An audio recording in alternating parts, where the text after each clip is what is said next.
This is On Point. I'm Meghna Chakrabarti. The special Memphis police unit involved in the beating death of Tyre Nichols has now been disbanded.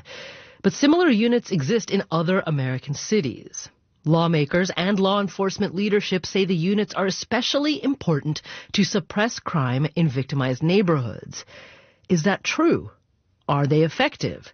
And how often are these specialized police units involved in cases of egregious police violence? Well, Seth Stoughton was once a patrolman on the Tallahassee, Florida police force. Today, he's a professor of law and criminology at the University of South Carolina. He has studied the body cam videos of what happened to Tyre Nichols, frame by frame.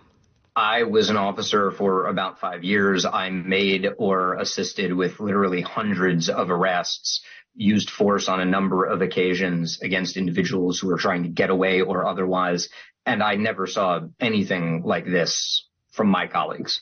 Stoughton describes some of what shocked him most as a former police officer. Over the course of the encounter, you see officers striking Mr. Nichols about the head and face with closed fists while he's on the ground. You see them apparently holding Mr. Nichols while another officer strikes him in the head with what is, at least at times, a closed fist. You see officers holding Mr. Nichols on the ground while another officer kicks him. You see officers using baton, taser, and pepper spray. The officers had also pulled Nichols out of the car, an action Stoughton says is an overt violation of standard policing procedure, especially in light of the fact that Stoughton sees no indication in the video that the officers ever thought Tyre Nichols posed a threat. There are a couple of specific things that suggest that it would be a real stretch for officers to say that they were afraid that Mr. Nichols was going to hurt them. Early on in the videos, you see an officer opening his driver's side door and physically reaching in and pulling Mr. Nichols out. That's a really bad idea on a pure tactical level. For an officer to reach into a car like that, they're not worried about that individual grabbing him and driving away. In addition, Stoughton points out a series of important facts that the world has now seen in the video. Tyre Nichols was doing everything he could to comply with the flurry of contradictory orders hurled at him by the officers. You never see him try and strike, push, kick, shove, bite any of the officers. You never see him reach for any of the officers' weapons, and they don't say anything about him doing that during the actual use of force incident itself. When officers get Mr. Nichols handcuffed, most of them stand up and walk away from him. He's not kept under close guard at that point, indicating that officers are really not too worried about him. When officers are talking after the use of force, they're not talking about how close they came to losing the fight with Mr. Nichols. They're not expressing any indication that they were threatened by Mr. Nichols. So why does Stoughton think it's important to note that the police officers felt they were not in danger? I think this is something to keep an eye on because I think in their legal filings, in the ultimate civil or criminal charges, the officers are going to claim that Mr. Nichols was fighting with them, that he was a threat, that he was attacking them. I didn't see anything in the video to support that. That was Seth Stoughton, a former officer on the Tallahassee police force and now a professor of law and criminology at the University of South Carolina. Well, let's turn now to Brenda Goss Andrews. She's president of the National Association of Black Law Enforcement Executives and president of the retired Detroit Police Members Association. She served for more than 30 years on the Detroit police force, first as a beat cop, and she retired as deputy chief. Brenda Goss Andrews, welcome to On Point. Thank you, and hello. So, first of all, I'd just like to hear from you, from your experience as a police officer. React to what you saw in the videos that were released about Mr. Nichols' beating. Well, first I'd like to say anyone that saw this video anywhere in the world would say that this was egregious and horrific and unnecessary and needless behavior by a group of rogue police officers. So my reaction is like the reaction of anyone, whether you're a police officer or a citizen, that this was horrific and it did not need to happen. Mm. Yeah, you are president of the National Association of Black Law Enforcement Executives.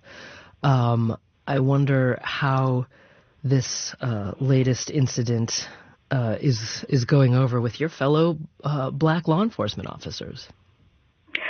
Well, like I said earlier, we are all horrified. I've talked to several, and I do represent the National Organization of Black Law Enforcement Executives. We have close to 4,000 members and chapters all over the country, comprising federal, state, local, county police officers. And you will not find, I doubt, any police officer that would say that this was acceptable. This is not good police work. And this does not represent the majority of police throughout this country. And the majority of police officers are good. They are trustworthy. This behavior is an anomaly. It's unfortunate. We certainly bring condolences to the Nichols and Wells family who will be burying their loved one today. And this just should not have happened. It should never happen.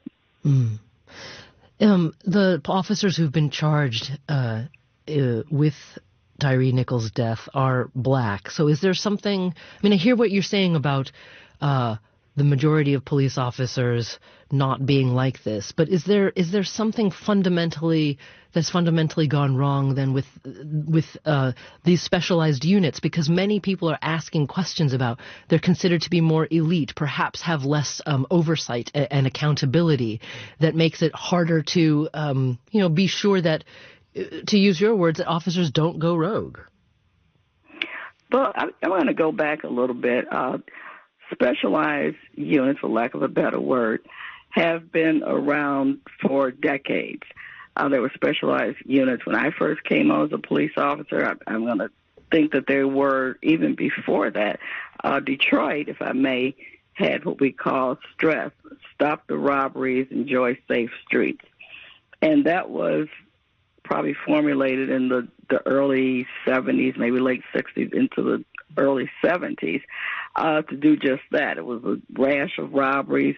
Community was in an outrage with the police department, do something. So they had this unit. And then after a while, they were accused of, beating citizens, doing some unlawful things. Well, Coleman Young, which is the first African-American mayor in Detroit, said that he needed to abolish STRESS.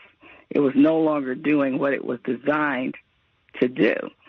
And he also came on at a time when he wanted to diversify the police department with African Americans and females, being that Detroit was probably about 83 to 85% African American. However, the police department did not reflect that.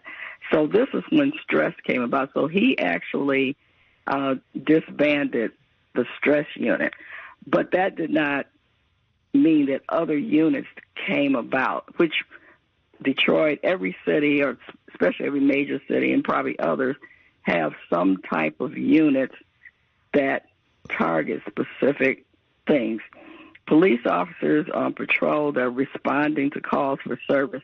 That's all they're doing, just going to that call for service, taking care of that, and then going back in service. They do not have the opportunity to just go into a community, target some things, whether it's robberies, home invasions. It could be any number of things. And that's how these specialized units come about, usually because of the outcry from the community or outcry from the business community a lot of times. And so they choose officers to go in and supervisors to go in. Their mission is to investigate or to stop or do something about that particular crime. So I would say they are, effective if they stay on point and stay on mission. Okay. So, in fact, we're going to talk more about specifically what happened with that Detroit STRESS unit that you mentioned, President Goss Andrews. in a few minutes, because you're exactly right. I mean, that's why we're having this discussion, to really understand in as much detail as possible the origin and then behavior of these other units in cities across the country. But I have to ask you, many people are saying that it doesn't actually matter that the officers involved in Tyre Nichols' death were black. What matters is that Tyre Nichols was black, and that this is just yet another example of institutionalized racism in America's police force, laid bare on another city street. I wonder what your response is to that, President Goss Andrews. Well, my thoughts is that Tyre Nichols was black, but Tyre Nichols was a human being, and his life mattered. His race, yes, we know that, but the key for me is that this is a human being, and we kind of get away from that when we look through, the lens and the aperture of race and ethnicity, when we should first look at this is a person, this is a human being, this is someone's loved one. The same, conversely, with the officers. The officers were black, yes, but these were officers that were inhumane. They did not value, human life. So then we can look at some of the, the other things, but let's not lose sight that this was a human being that lost his life. Without a doubt. Without a doubt. And at the same time, I would also say that it's impossible to not ask the question about race, especially given the history of this country. But what we're going to do is, when we come back, we're going to talk more again about the nationwide use of these specialized police units. So that'll be in a moment. President Brenda Goss Andrews, stand by. This is On Point. This is On Point. I'm Meghna Chakrabarti, and today we are talking about specialized police units like the now disbanded Scorpion unit in Memphis, Tennessee. This unit involved in the police beating death of Tyre Nichols. And we're talking about why these units exist in cities across the country, what they're intended to do, and whether or not they are effective. Now, when the Scorpion unit was formed in November of 2021, Memphis's Assistant Police Chief Sean Jones told local reporters that the unit was created to tackle a rising crime wave. It's important to us that each member of the community feels like they can go to the grocery store or live in their house without their house being shot or shootings currently or frequently occurring on the streets and on the roadways. So for that reason, we launched the Scorpion unit. Then, several months later, in January of 2022, in the State of the City speech, Memphis Mayor Jim Strickland proudly described the Scorpion unit as a success story for the city. This unit addresses violent crimes such as homicides, aggravated assaults, robberies, and carjackings that occur throughout our city. Since its inception in this past October through 3 days ago, the Scorpion unit has had a total of 566 arrests, 390 of them for felonies. They have seized $103,000 in cash, 270 vehicles, and 253 weapons. That was January of 2022. Now, Memphis Police Chief C.J. Davis spoke on CNN last Friday and defended the creation of the Scorpion unit, even though she has now disbanded it. She described its core mission: reduce gun violence, be visible in communities, and to also impact the rise in the crime. Basically, out of an outcry from the community, we had record numbers in 2021, 346 homicides. So this unit was put together, and they had great success, believe it or not. Last year was the first year in a long time that we had reductions. So, but is this an indication of a failure in that unit? This is an indication that there is a gap somewhere in that unit. Well, I'm joined today by Brenda Goss Andrews. She served for more than 30 years on the Detroit Police Force, retired as deputy chief. She's currently president of the National Association of Black Law Enforcement Executives. I'd like to bring Radley Balko into the conversation now. He's a journalist and author who's written a number of books about American policing, including Rise of the Warrior Cop, The Militarization of America's Police Forces, and Overkill, The Rise of Paramilitary Police Raids in America. Radley Balko, welcome. Thanks for having me. So first of all, how would you describe what the core mission of these specialized or elite police units are in the cities that they've been created in? Well, I think that's part of the problem, is that their mission, their mandate tends to be pretty vague. It tends to be crime suppression, and that can include any number of crimes. They're also, as we saw with this unit, they're given, pretty extraordinary authority to, for example, conduct pretextual traffic stops for the purpose of, generating leads in, more serious cases.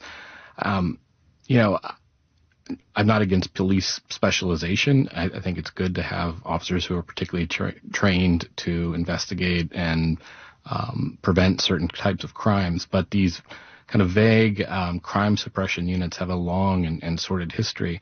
I believe in the previous segment, the stress units in Detroit were mentioned. I mean, those units did a lot to undermine trust between police and the community in Detroit.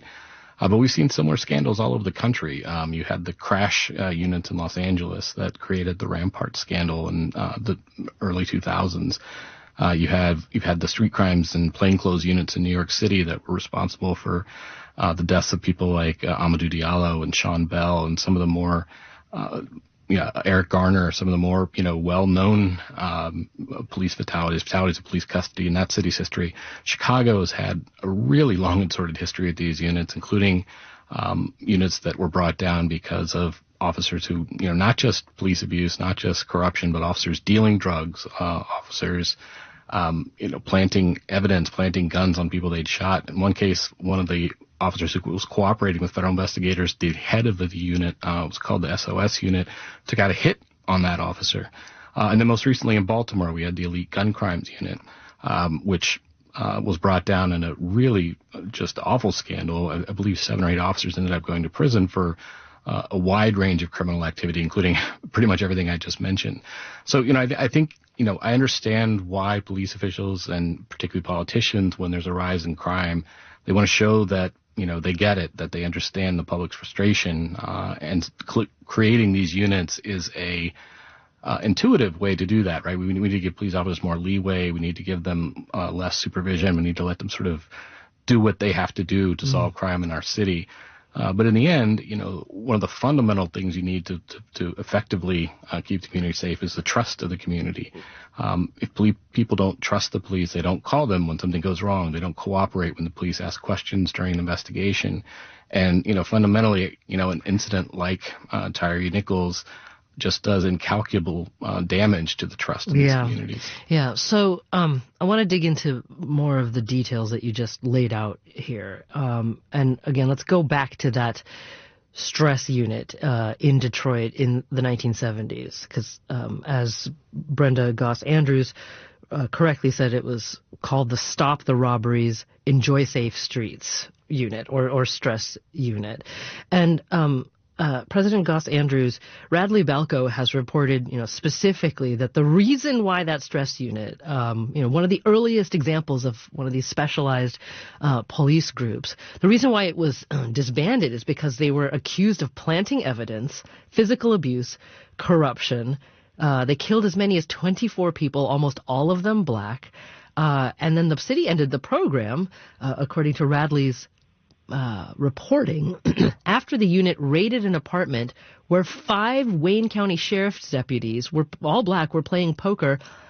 There was a shootout that left a deputy dead. So it was these are not sort of minor infractions that called for the reform of a unit, but rather even in the 1970s, it was decided that the only effective thing to do was to end the unit. So President Goss Andrews, I'm just wondering, is there a problem then with the fundamental mission and perhaps lack of oversight it seems like these units have? Well, I think, the mission is, there's nothing wrong with the mission. And I think we've all mentioned that these units operate throughout the country. Yes, there's been historically issues with them. There's been issues with, police officers, just patrol. We hear about these stories of brutality. So that goes on. But the issue here is accountability and oversight, whether it's a specialized unit or whether it's an actual police, force. So I don't agree with the fact of just having a specialized unit and just giving them carte blanche on the community. There must be accountability, and there must be oversight, and there must be leadership.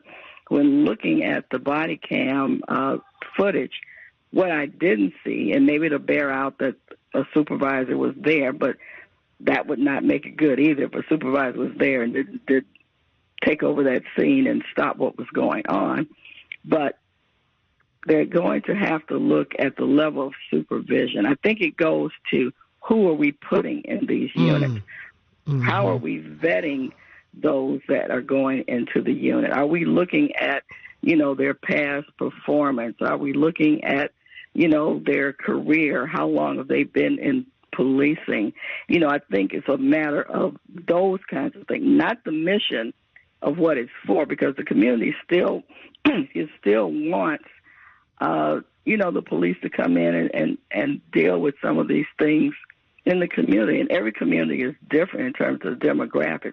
What might work in Detroit might not work in Florida, and all over. Yeah. We understand that. Yeah. But the key is right now is oversight and supervision, close supervision, making sure that the units are staying true to the mission. And those that are not, then they need to be removed from the unit. I think that's where we're going wrong. We just put them out there and, hope that they bring in, the guns and make the arrests and all of that. So I think right now that's the key, oversight and accountability. Okay. I think the community, will be satisfied to know that police were doing more in terms of overseeing these units. Yes. So Radley Balko, let's talk about these two main points. First of all, Brenda Goss Andrews brought up who's on these units. I keep referring to them as elite. Are they? Well, I mean, it kind of depends on what you mean by elite. I had I mentioned this in the piece I wrote on this for the New York Times, but I've interviewed a lot of retired police officers over the years.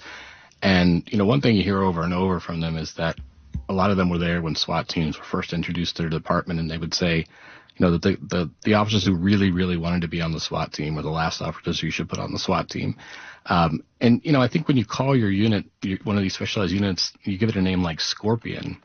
I think it does two things. One is it makes this a unit that's going to be feared in the community, right? Otherwise, why call it Scorpion? And two, it attracts officers who want to be feared because those are the officers who want to work on a unit called Scorpion. And I think that, the fact that it was called this, from the start sort of indicates that, you're appealing to kind of the wrong characteristics that we want in police officers who would, ideally serve on a sort of idealized version of one of these units. And we see this in police culture with these units a lot. In New York, with the plainclothes units, they were known to wear a shirt that had a quote on the back from Hemingway about the joys and pleasures of hunting men. A lot of these units have patches, these official police patches or challenge coins that include, images of the Grim Reaper or skulls and crossbones. I think that ideally, yes, you would attract the elite officers, both not in terms of their sort of use of force skills or investigative skills, but also the elite in terms of their temperament and their ability to interact with the community in a sort of productive way. But unfortunately, I think the way that these units are designed and the way they recruit and the way they just sort of the officers they generally appeal to, you're attracting officers who, don't necessarily demonstrate those characteristics. I'm Meghna Chakrabarti. This is On Point. I'm also seeing that there are reports that the amount of training, which one would think would be a higher level of training for a unit with a specialized function, right? If we're talking about crime suppression and working in specific neighborhoods and trying to reduce the amount of particular violent crimes. Perhaps that would need more training, but a former Memphis police officer has told CBS News, for example, that the unit's training consisted of 3 days of PowerPoint presentations, 1 day of suspect apprehension training, and 1 day at the firing range. So that was it. Brenda Goss Andrews, is that kind of a standard procedure for officer training for specialized types of units, or does that seem unusually narrow to you? Well, I think, and I don't really want to speak to, because I'm sure there's different things for every city, every police department. It's not, the training that they probably receive is not what we would see a SWAT unit.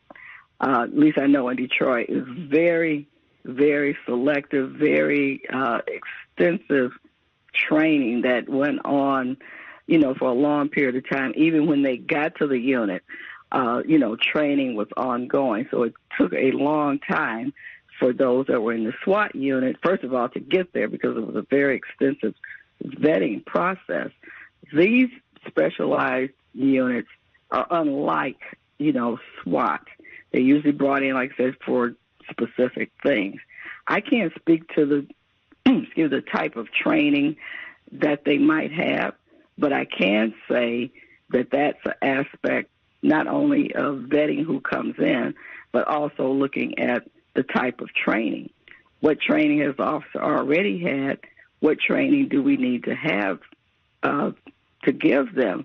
But also, I don't want us to think about the fact that usually they're trying to get a unit maybe up and running quickly. I'm not saying that that's the right way, but you've got the business community on you. You got the community on you. This is happening. This is happening. Calls for service is not going to take care of the problem. So I think administrators are saying, what can we do? What can we do, quickly? So it's not a easy solution. Is it one we need to look at? Absolutely. And I go back to what I was saying, vetting the proper officers, having the right supervision, accountability. All of those have to become part, of it. Now, whether 3 days of training is enough, or 5 days, or 10 days, or more, I don't know. I think that would vary from department to department and community to community. Brenda Goss Andrews, let me just jump in here. I'm so sorry to interrupt, but I'm just running out of time in this segment, and I've got to let you just go in a couple of minutes. But I want to ask you one more quick question. I hear your point about, needing training, needing accountability. I think that, in fact, Radley Balko, I would guess, Radley, you'd be in agreement with her on that. But we're also talking about a pattern of sort of misbehavior, to put it lightly, that Radley has outlined that's been going on for decades. So Brenda, what do you think we've got a minute before the break here, what do you think has stopped the accountability from already being, put in place if we've known that there's potentially a problem for such a long time? Well, I think, and probably this is a discussion for another time, but when you look at policing being a male-dominated profession, it always has been and it still is, but I think your other guest mentioned it, and what I refer to as the hyper-masculinity culture of the police department that brings these people on because they want to be aggressive. They want to be that, macho, kind of person. So they gravitate towards maybe being on these units, but that's the culture of policing. How do we change that, or how do we modify that? That's another discussion. But I think that's one of the things, the culture and the subculture of policing is hyper masculine. Well, Brenda Goss Andrews served more than 30 years on the Detroit Police Force, retired as deputy chief. She's president of the National Association of Black Law Enforcement Executives and president of the Retired Detroit Police Members Association. Thank you so much for joining us today.